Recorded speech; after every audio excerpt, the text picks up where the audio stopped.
रामायण का सबसे नकारात्मक। कैकेयी को रामायण का सबसे नकारात्मक किरदार माना जाता है।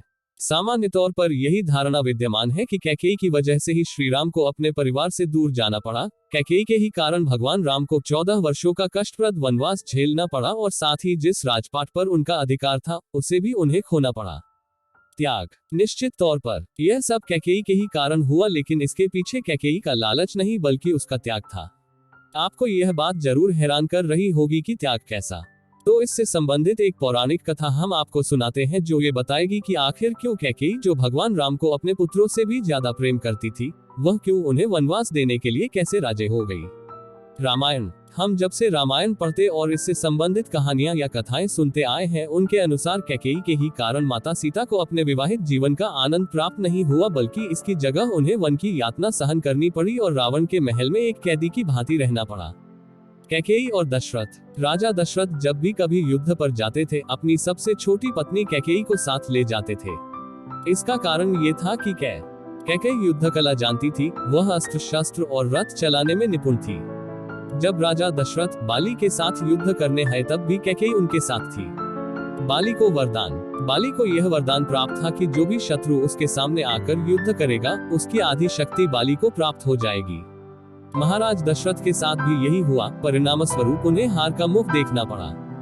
राजा दशरथ। बाली ने राजा दशरथ से कहा, या तो अपनी पत्नी को यहाँ छोड़ जाओ या फिर अपना मुकुट उतारकर यहीं रख दो। कैकेयी के सम्मान को बचाने के लिए राजा दशरथ अपना मुकुट बाली के महल में छोड़ आए। इस बात को कैकेयी कभी नहीं भूल पाए। राजा दशरथ। बाली ने राजा दशरथ से कहा, या तो अपनी पत्नी को यहाँ छोड़ जाओ या फिर अपना मुकुट उतारकर यहीं रख दो।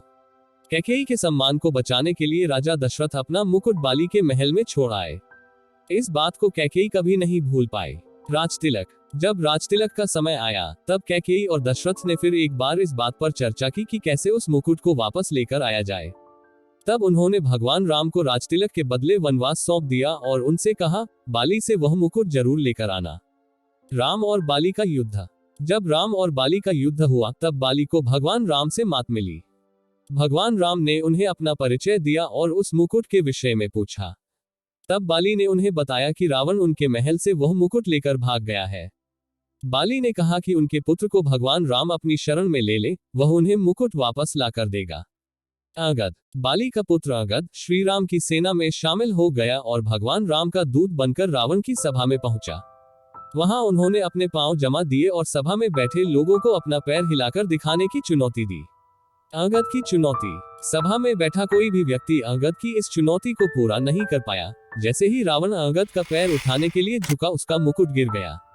अंगद ने वह मुकुट उठा लिया और वापस चले आए। रघुकुल का मुकुट। ऐसा माना जाता है जिसने भी रघुकुल का वह मुकुट गलत तरीके से हासिल किया, उसका काल हमेशा नजदीक रहा। पहले बाली और